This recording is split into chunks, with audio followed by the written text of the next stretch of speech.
முழங்கு எங்கள் பகைவர் எங்கோ மறைந்தார், இங்குள்ள தமிழர்கள் ஒன்றாதல் கண்டு பொங்கு தமிழர்க்கு இன்னல் விளைத்தால் சங்காரம் நிஜமென்று சங்கே முழங்கு, சங்கே முழங்கு, சங்கே முழங்கு, சங்கே முழங்கு.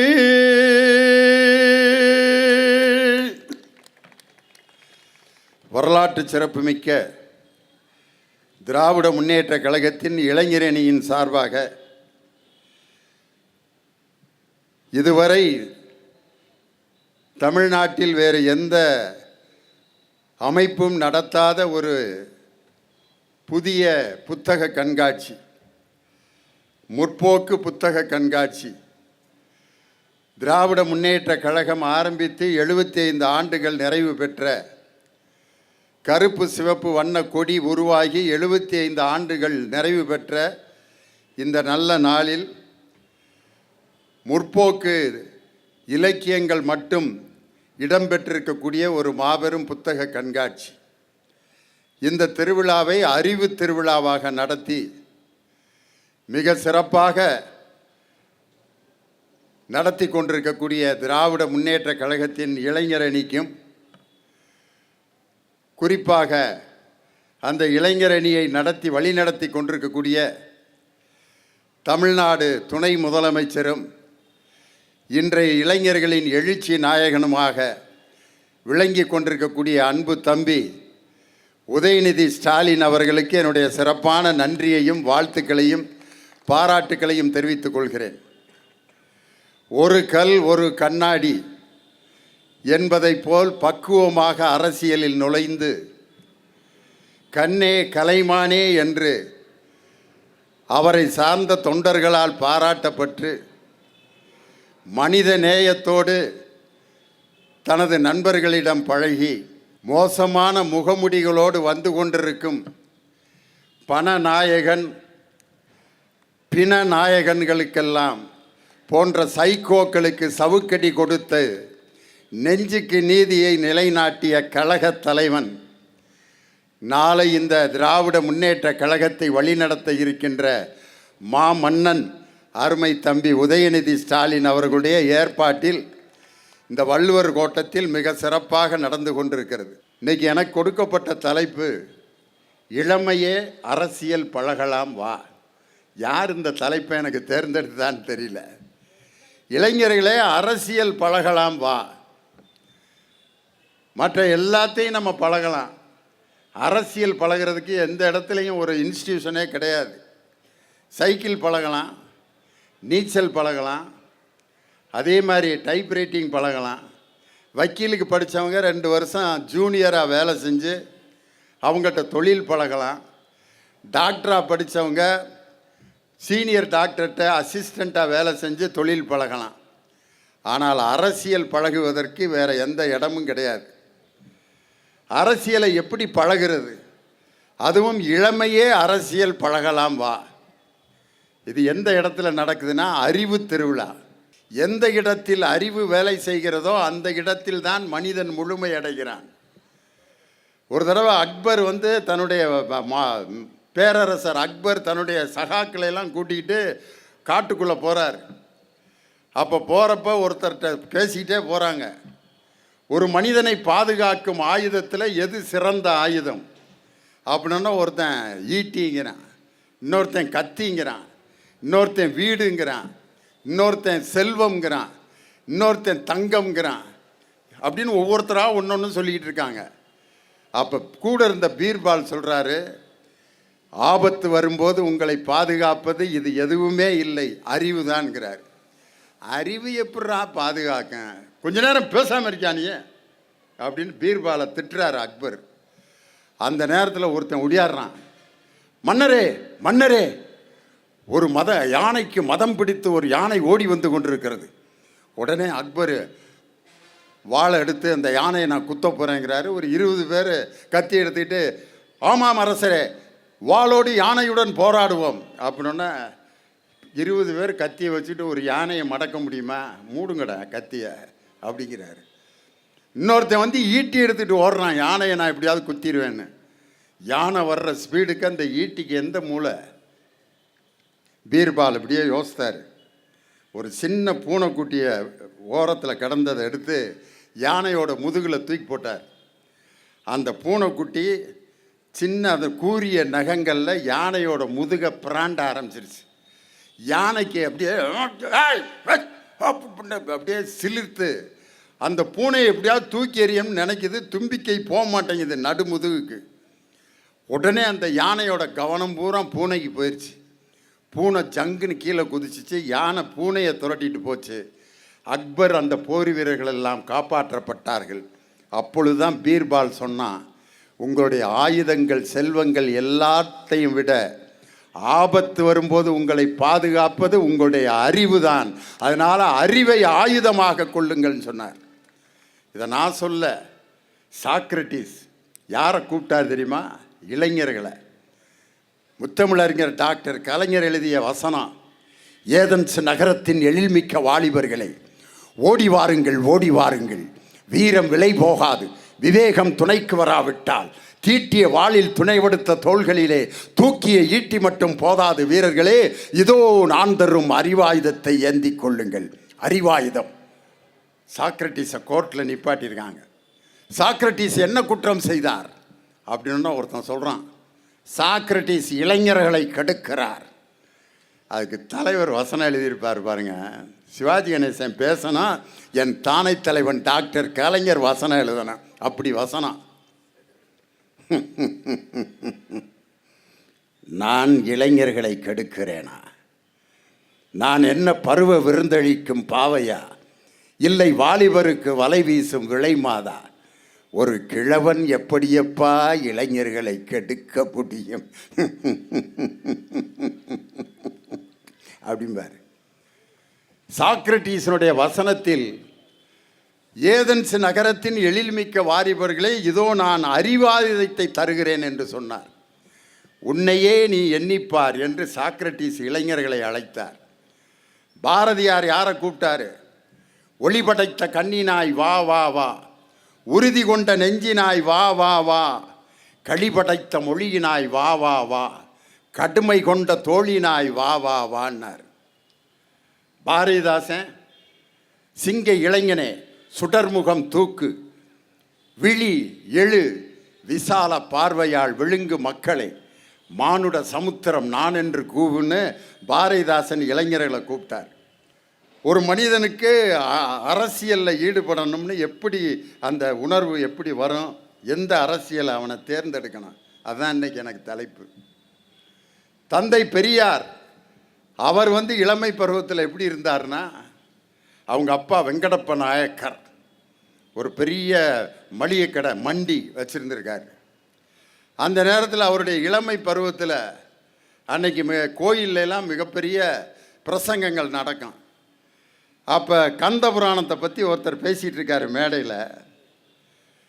முருகன் தன்னுடைய தந்தையாரிடம் கோபித்து கொண்டு மயிலின் முதுகில் ஏறி உலகத்தை சுற்றி வந்தான் அப்படின்னா பெரியார் பயலெல்லாம் கூப்பிட்டு, மயில் மேலே உட்காந்து ஒருத்தர் வந்திருக்காரு, உலகம் முழுவதும் மயிலில் உட்காந்து போயிருக்காரு, அந்த மயிலுக்கு முதுகு வலிக்காதாடா?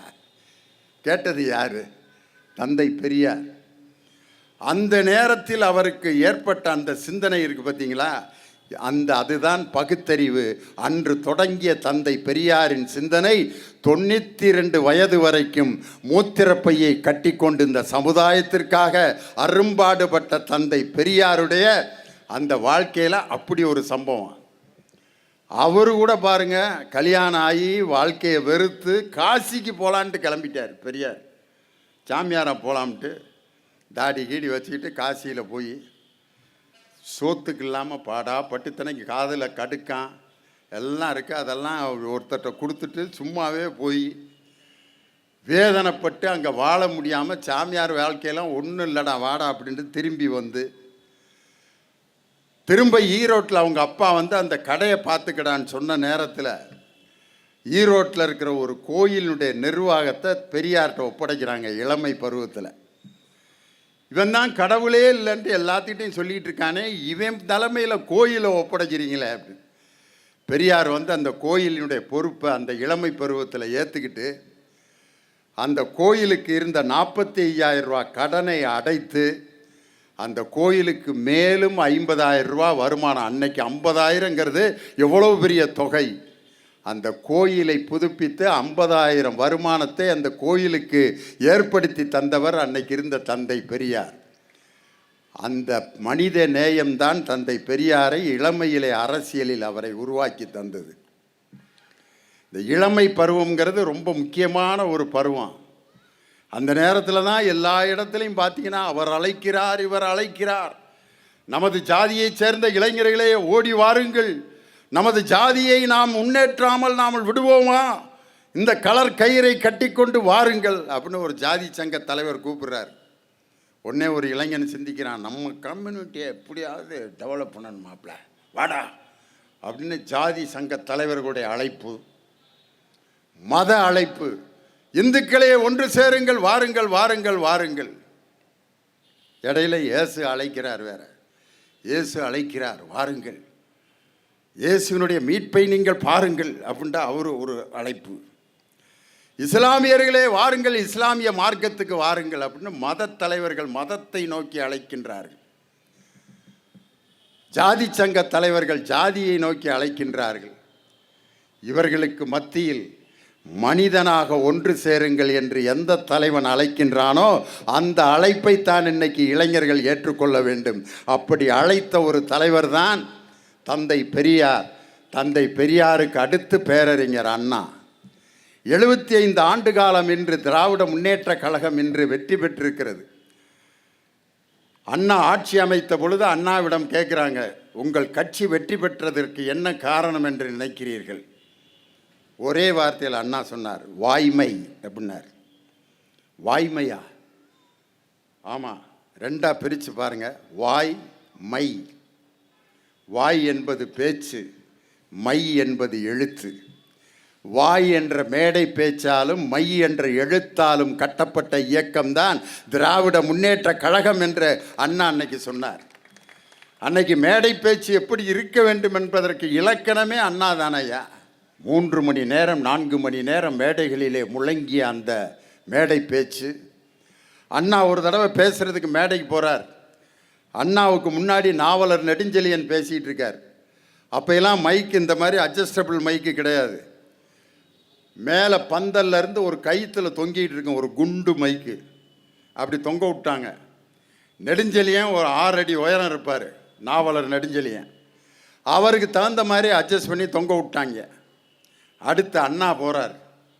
அண்ணா போய் நிற்கிறாரு, மைக்கு இங்கே இருக்குது.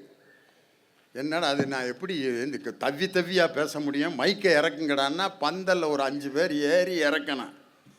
அண்ணா சொன்னார், அதை இறக்குறதுக்கு ரொம்ப நேரம் ஆயிரும், ஏதாவது ஒன்று பண்ணுங்கன்னொன்னே பக்கத்து வீடுகளில் அன்னைக்கு பெண்கள் சமையல் செய்கிறதுக்காக பயன்படுத்தப்படுற கட்டைகளை எல்லாம் கொண்டு வந்து வரிசை அடுக்கி ஒரு கயிற்றில் கட்டி அண்ணாவை தூக்கி அந்த பலகை மேலே நிப்பாட்டி மைக்குக்கு நேராக நிப்பாட்டி பேசுங்கண்ணான்னு சொன்னோன்னே அண்ணா சொன்னார், தொண்டர்களால் வளர்க்கப்பட்டவன் நான் என்பதற்கு இதுதான் எடுத்துக்காட்டுன்ட்டு அந்த பலகையில் நின்னொன்னு அண்ணா சொன்ன வாக்கியம். அப்படி மேடையிலே பேசி பேசி வளர்ந்த ஒரு இயக்கம். இன்னைக்கு மிகப்பெரிய தத்துவ ஞானிகளாகவும் அரசியல் மேதைகளாகவும் இருந்தவர்கள் இளமை பருவத்தில் எப்படி இருந்தார்கள்? இந்தியன் நேஷனல் ஆர்மி என்பதை உருவாக்கிய சுபாஷ் சந்திரபோஸ் அவர் ஒரு கல்லூரியில் படிச்சுட்டு இருக்கிற நேரத்தில் ஃபினான்ஷியல் அட்மினிஸ்ட்ரேஷன் அந்த ஒரு கோர்ஸை படிச்சுட்டு இருக்கார். அப்போ ஒரு ஆங்கிலேய அதிகாரி தன்னுடைய பக்கத்தில் இருக்க நண்பனை கன்னத்தில் சப்புன்னு அறையிறான். சுபாஷ் சந்திரபோஸுக்கு ஆத்திரம் வருது, எப்பட்றா அந்த ஆங்கிலேய அதிகாரி அவனை அறையலாம் அப்படின்ட்டு ஒரு 10 மாணவர்களை சேர்த்துக்கிட்டு வெளியில் நின்று அந்த அதிகாரி மன்னிப்பு கேட்கணும்னு அன்னைக்கு தொடங்கினார் போராட்டம். இந்த போராடும் ஆற்றலை பார்த்து உடனடியாக மாணவர்களின் தலைவராக சுபாஷ் சந்திரபோஸை நியமித்தாங்க. அந்த மாணவர் தலைவராக மாறியவர் தான் இந்தியன் நேஷனல் ஆர்மி என்று சுதந்திர போராட்டத்திற்காக உழைத்த சுபாஷ் சந்திரபோஸுக்கு அந்த இளமை பருவத்தில் ஏற்பட்ட அந்த சிந்தனை. முத்தமிழ் அறிஞர் டாக்டர் கலைஞர் அவர் ஊருக்கு கிருபானந்த வாரியார் பேச வந்திருக்காரு. அப்போ கிருபானந்த வாரியார் சொல்கிறாரு, எப்படி பேசுவார் கிருபானந்த வாரியார்னு உங்களுக்கே தெரியும். முருகனின் தனிப்பெருங்கருணையினாலே அடிபெறும் முருகனின் அடிதொழின்று என் அப்பன் ஞான பண்டிதன் முருகனுடைய அப்படின்னு தான் ஆரம்பிப்பார். அவர் எப்பயுமே அந்த கூட்டத்தில் இருக்கவங்க எல்லாரையும் பேச்சில் அப்படியே இணைச்சிருவார். அப்போ ஒரு நாள் கேட்குறாரு கூட்டத்தில் இருக்கவன்ட்ட, முருகனுடைய அப்பா யார்ரா அப்படின்னு கேட்குறாரு. முன்னால் இருக்க சின்ன பசங்கள்லாம் உட்காந்துருக்காங்க. அதில் ஒருத்தன் அன்னைக்கு தான் திருவிளையாடல் படம் பார்த்துருக்கான், சிவாஜின்ட்டான். பக்கத்தில் அவங்க அப்பா உட்காந்து மண்டலை தட்டி, டேய் முருகனுடைய அப்பாவா சிவாஜி, குடும்ப மானத்தையே வாங்கிட்டேடா, பிரபுவோட அப்பா தான்டா சிவாஜி, ஏண்டா அப்படின்னு அவன் அடிக்க போகிறார். வாரியார் சொல்கிறாரு, அவனை அடிக்காதீங்க, அவன் கரெக்டாக தானே சொல்லின்னு இருக்கான், முருகனுடைய அப்பா பேர் சிவாஜி தான் இருக்கார். நேருவை நேருஜின்னு சொல்கிறோம், காந்தியை காந்திஜின்னு சொல்கிறோம், முருகனுடைய அப்பா பேர் சிவா, அவன் ஜி சேர்த்து சிவாஜின்ட்டான், கரெக்டாக தானே சொல்லின்னு இருக்கான். அவனை காப்பாற்றிட்டார். அந்த கிருபானந்த வாரியார் பேசும்போது சொல்லியிருக்காரு, புலால் உணவை சாப்பிடுவது உடலுக்கு நல்லதல்ல, தாவர உணவு தான் சிறந்தது. ஏனென்றால் ஒரு உயிரை கொலை செய்தால்தான் புலால் உணவு கிடைக்கும். ஆனால் தாவரத்தை கொலை செய்யாமலே காய்களை பறிக்கலாம், சாப்பிடலாம், அந்த தாவரம் உயிரோடு இருக்கும்னார். அப்போ ஒரு சின்ன பையன் கூட்டத்திலேருந்து எந்திரிச்சு கேள்வி கேட்குறான், கடலை செடியை முழுசாக பிடுங்குனா தானே கடலையை நம்ம சாப்பிட முடியும், அப்போ அந்த கடலை தாவரம் செத்து தானே போகும்னு. அந்த சின்ன பையன் வேறு யாரும் இல்லை, முத்தமிழறிஞர் டாக்டர் கலைஞர் அந்த வயசில் அந்த கேள்வி கேட்டிருக்கார். இதை கிருபானந்த வாரியார் அவர் முதலமைச்சரான பிறகு நடந்த பாராட்டு விழாவில் கிருபானந்த வாரியார் இந்த சம்பவத்தை மேடையில் சொன்னார். இளமை பருவத்தில் ஒரு கட்சியில் சேர்ந்து அரசியல் செய்வது அரசியல் அல்ல, சிந்தனையில் யார் மாற்றத்தை ஏற்படுத்தி கொள்கிறார்களோ அவர்கள்தான் அரசியலுக்கு தகுதியானவர்கள். வள்ளுவர் ஒரு அதிகாரம் எழுதியிருக்கார், பெரியாரை துணை கோடல்.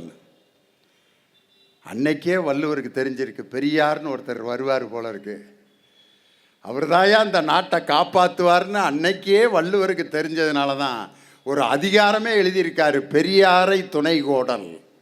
அதில் என்ன எழுதியிருக்காரு, இடிப்பாறை இல்லா ஏமரா மன்னன் கெடுப்பாரிலானும் கெடும்.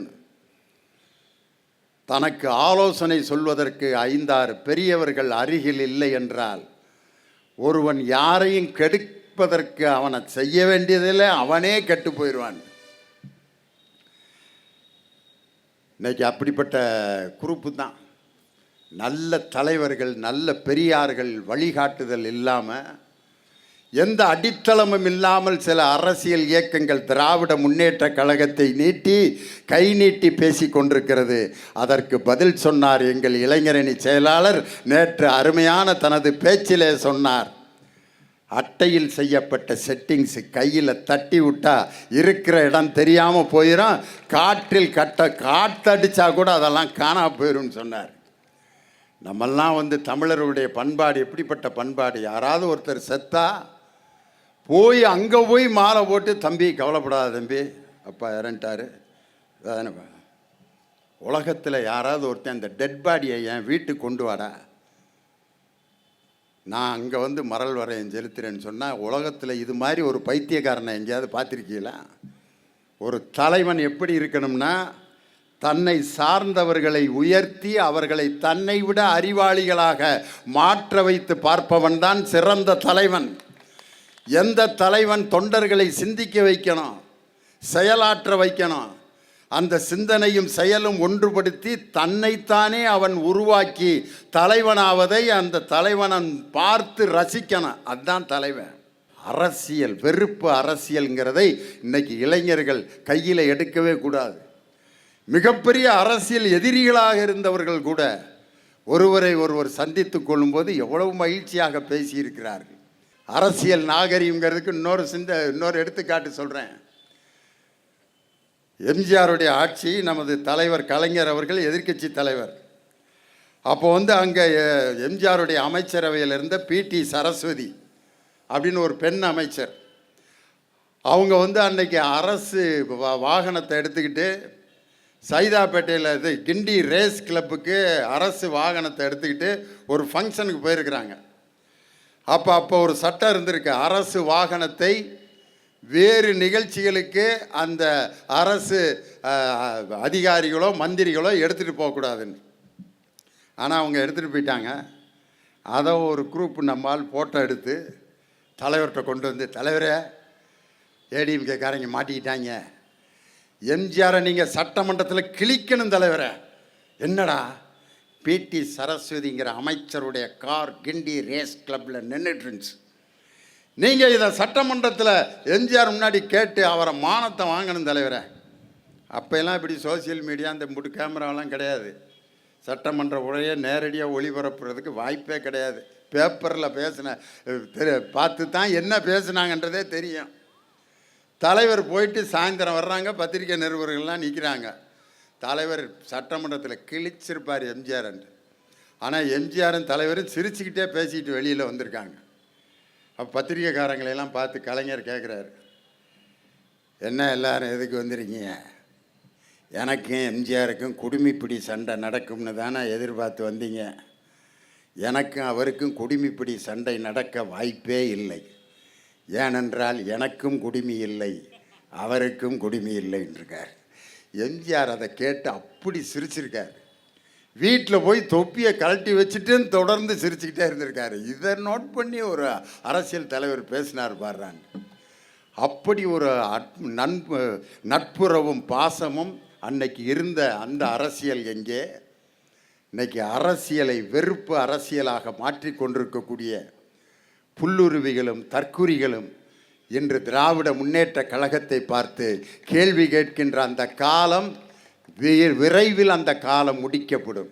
அண்ணா சொன்னார், மக்களிடம் செல், மக்களிடம் பழகு, மக்களிடமிருந்து கற்றுக்கொள், கற்றுக்கொண்டதை மீண்டும் அவர்களுக்கு கற்பி, கற்றுக்கொண்டதை அவர்கள் பழகுவதை பார், அவர்கள் வாழ்க்கையில் முன்னேறி தன் சொந்த காலில் நிற்கும் வரை அவர்களை உருவாக்குவதுதான் உன்னுடைய கடமை என்று சொன்னவர் பேரறிஞர் அண்ணா என்ற அற்புதமான தலைவர். தன்னை சார்ந்தவர்களை அறிவியலிகளாக வைத்திருப்பவன் தலைவன் அல்ல, தன்னை சார்ந்தவர்களை சிந்திக்க வைத்து அறிவாளிகளாக எந்த தலைவன் உருவாக்குகிறானோ அந்த தலைவனின் பின்னால் இளைஞர்கள் சென்றால் அவர்களுடைய வாழ்க்கை உண்மையான அரசியலை நோக்கி செல்லும். வாழ்த்தி வணங்கி விடைபெறுகிறேன். நன்றி, வணக்கம்.